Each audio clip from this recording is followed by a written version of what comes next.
ready for UFC 299 this weekend? Well, I got some exciting news for you UFC fans.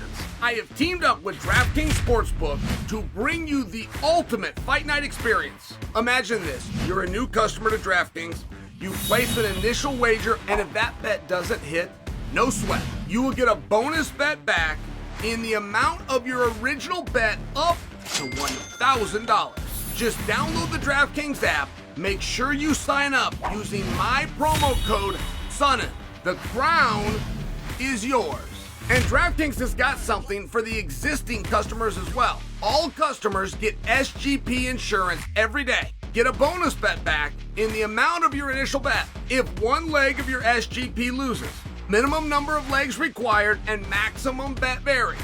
If sportsbook betting is not yet available in your state, don't worry. You can still join in on all the fun with DraftKings Daily Fantasy. Download the DraftKings app right now. New customers, use my promo code Sonnen and get a no sweat bet. That's promo code Sonnen only at DraftKings Sportsbook. I just watched an interview with Dustin Poirier. I did not love this thing. I gotta tell you, I am very much of the mind, and I don't like guys that hedge. I think it's cowardly. In anything, if you come out and say something, say it. And I gotta hedge. I have to. Which is just about Saint-Denis. I cannot come out and tell you that I think Dustin Poirier is gonna whip Saint-Denis without doing this whole game. But Saint-Denis is really good, and he could the future, and he could have a really great sport, and he was a military hero, and I really respect him. Like, I just can't speak to you freely about him, because there's something about the service he gave to his country that makes me feel like he's off limits. Listen, he's a fantastic fighter. He is in over his head here. There is no part about this fight with Porier and Saint-Denis that favors Saint-Denis. None. As a matter of fact, it went backwards. When this fight was announced, people did not believe it because when it got announced, it was not bout agreements. I'm just taking down memory lane. This is only 6 weeks ago. It was somewhat of a short notice fight. Dustin Poirier was wanted because of the location of Miami. He was wanted for local ticket from a business. He was wanted for a business move.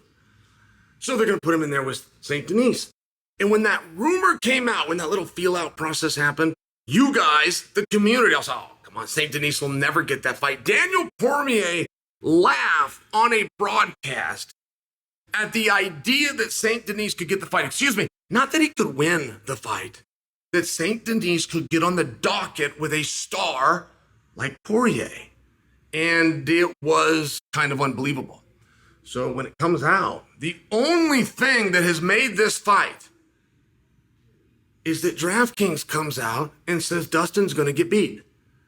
As soon as that happened, everything narrative-wise changed. Everything. This went from people not really being that interested, people saying, hey, Dustin, don't do it. People telling the UFC, don't waste your time. Dustin won't do it. Everything changed when the line came out. So stay with me here. Again, this is only 6 weeks ago, 5.5 weeks ago. DraftKings comes out, they got Dustin as a 2-1 favorite. Okay. 48 hours later, it gets announced through a press release, a detail that was not initially announced through the press release, which is the co-main event, this match, will be 5 rounds. Now, Dustin Poirier is known for his cardio.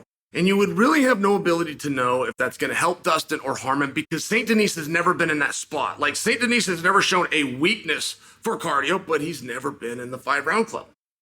So because of that question mark, you put that in the category of Dustin, and sure enough, DraftKings, the odds makers, saw it the same way. But they moved it from a 2-1 underdog to Dustin. They moved it to like $1.50. So they thought the extra rounds helped him. But that was it, and that's what's changed the fight. Okay, great. I've got no problem with the storyline. I don't care if it was Dana himself sent somebody into the book to put a number on Saint-Denis that would move the line to help the story. I mean, that didn't happen. But what I'm sharing with you, I don't care. It's a small part of the story. One's got nothing to do with the other. Sometimes there's a good time to go to the sports book and take them down, right? All right. Well, That isn't necessarily what happened. I just caught an interview with Dustin Poirier, and he was talking with Daniel Cormier. And you really need to understand what I just said, that he was speaking with Daniel Cormier. Both of these young men, very successful fist-fighting world champions, signed to the Ultimate Fighting Championship from Louisiana. There's a bond there. There's an unspoken bond that they have. There's a way that they will talk to each other. There's a sincerity. Colby and I have the same thing. You want to know what's really on Colby's mind? It'll be very different if you hear me ask him the way that he will answer. I share that with you because I take it with great sincerity when I hear Dustin Poirier say, I am 35 years old. I do not have a ton of career left.